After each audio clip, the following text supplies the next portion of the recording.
안녕하세요. 날마다 주께로 11월 2일 말씀 묵상 보도록 하겠습니다. 오늘 본문은 디모데전서 5장 17절에서 25절 말씀입니다. 오늘날 이 시대는 존경할 만한 사람도 없고 또 존경할 만한 마음도 없는 그런 시대인 것 같습니다. 학교에서는 교권이 다 무너졌고요. 학생들은 그래서 교사들을 무시하는 일들이 빈번하게 벌어지고 있습니다. 또 국가의 지도자들도 존경할 만한 인물이 없다고 말하죠. 언론이나 신문지상에 보면 공직자들의 비리, 범죄가 너무 익숙해져서 그들의 권위는 모두 다 땅에 떨어진 상태인 것 같습니다. 사람이 없으면 우리는 야, 개 이런 말들이 아주 심심찮게 그들의 나이나 지위 고하를 막론하고 그냥 쉽게 그렇게 부르는 것을 보게 됩니다. 교회는 그럼 어떨까요? 마음 아프게도 교회도 참 별반 차이가 없지 않나 그런 생각을 하게 됩니다. 목회자에 대한 권위나 존경하는 마음이 없는 그런 시대인 것 같아요. 바울이 디모데에게 서신을 쓰면서 앞에 교회의 지도자들을 세울 때의 기준을 말해 주었는데 이제 그 지도자들을 어떻게 대해야 하는지를 말해주고 있습니다.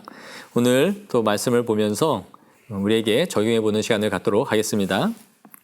관찰 질문 1번을 보시면 잘 다스리는 장로들에게 어떻게 대해야 하는지를 묻고 있습니다. 17절을 보시면 잘 다스리는 장로들은 배나 존경할 자로 알되 말씀과 가르침에 수고하는 이들에게는 더욱 그리할 것이니라 이렇게 말씀해요. 아마 당시에도 맡겨서 일을 주면 그것을 잘 감당하는 장로들이 있었을 것이고 또 누군가는 자신의 위치에서 할 수 있는 최소한의 일만 하는 그런 사람들도 있었을 것 같아요. 모든 장로들을 존경해야 하지만 특별히 잘 다스리는 장로들은 배나 존경할 자로 여기라고 말해주고 있습니다. 특히 말씀과 가르침에 헌신하는 자들을 그렇게 귀하게 여기라는 것이죠. 그리고 18절에는 일꾼이 그 삭을 받는 것이 마땅하다라고 말해요.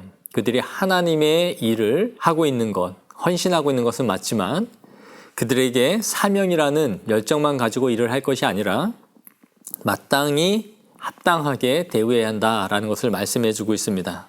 관찰 질문 2번을 보시면 교회가 치리할 때에 바울이 엄히 경고한 내용이 무엇이었는지를 묻고 있네요.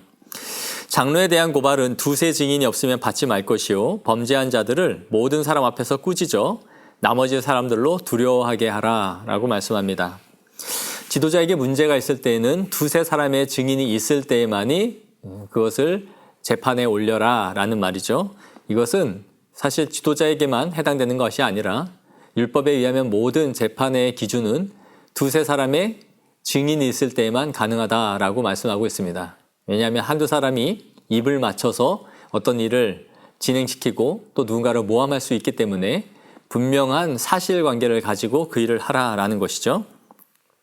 그리고 만약에 그것이 밝혀진다면 사람들 앞에서 공개적으로 꾸짖고 또 다른 사람들이 그것을 보면서 스스로 자신을 돌아보며 주의할 수 있는 기회를 삼게 하라라는 것이 이 바울의 말씀입니다. 이어서 21절에는 편견 없이 불공평하게 하지 말라 그렇게 말을 하죠. 오늘날 사회에서 문제가 되는 것처럼 제 식구 감싸기 이런 식으로 일을 처리할 것이 아니라 모든 치리의 기준에 있어서 공평하게 적용해야 한다라는 것을 말씀해 주고 있습니다.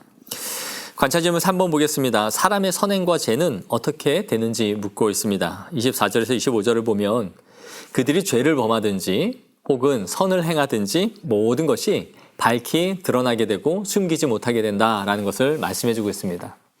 예전에 제가 청년부 시절에 목사님이 이런 말씀을 하셨습니다. 안에서 70점이 밖에서 100점보다 낫다. 무슨 말일까요? 밖에 있는 사람들은 자신의 좋은 면만을 잘 보여줄 수 있죠. 그러나 공동체 안에 있다 보면 그 사람의 좋은 점과 싫은 점을 다 볼 수밖에 없습니다. 그래서 70점을 받을 수밖에 없는 사람이 되기도 해요. 그렇지만 오히려 그 사람의 모든 면을 다 보았기 때문에 바른 평가를 할 수 있다라는 것이죠. 바로 그렇습니다. 교회 안에 보이지 않는 죄 가운데 있으면서도 좋은 평판을 받는 사람들이 있을 수 있고 또 열심히 선을 행하면서도 정작 교회 안에서 큰 인정을 받지 못하는 사람이 있을 수 있어요. 그렇지만 그것이 어느 시점에 지나가면 그 사람의 됨됨이가 어떠한지를 사람들 모두가 알게 되는 것이 이 공동체라는 곳의 큰 특징입니다. 바로 교회는 그런 곳이죠. 우리가 이 말씀을 가지고 또 적용해 보기를 원하는데요. 이 시대가 아무리 권위를 인정하지 않고 좋지 못한 소식들이 사회뿐만 아니라 교회 안에서까지 접하게 된다 할지라도 부정적인 마음과 날카로운 비판을 가지고는 우리의 영혼이 건강하게 성장할 수가 없습니다. 비판은 무엇을 발전하게 하는 것이 아니죠. 우리가 놓치지 말아야 되는 것은 어두운 부분을 가지고 전체를 폄훼해서는 안 된다라는 것입니다. 우리 히브리서 13장 17절에 이렇게 말씀합니다. 너희를 인도하는 자들에게 순종하고 복종하라. 그들은 너희 영혼을 위하여 경성하기를 자신들이 청산할 자인 것 같이 하느니라. 그들로 하여금 즐거움으로 이것을 하게 하고 근심으로 하게 하지 말라. 그렇지 않으면 너희에게 유익이 없느니라.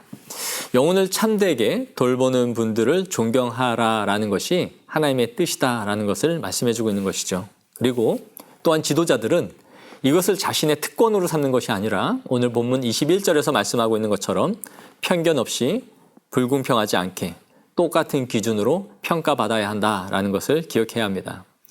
교회의 지도자를 바르게 치리하는 것이 곧 지도자들의 권위를 또 존경받게 하는 것임을 우리가 기억해야 하는 것이죠. 말씀의 권위를 인정하는 성도들은 지도자의 권위를 인정하는 성도입니다. 또한 말씀의 권위를 인정하는 지도자는 존경을 받는다라는 것을 기억해야 합니다. 그리하여 교회 안에 이 권위의 선순환이 있어지기를 원합니다. 말씀의 권위를 인정하는 지도자와 또 말씀의 권위로 말미암아 지도자를 존경하는 성도들이 많은 그런 교회가 되기를 원합니다.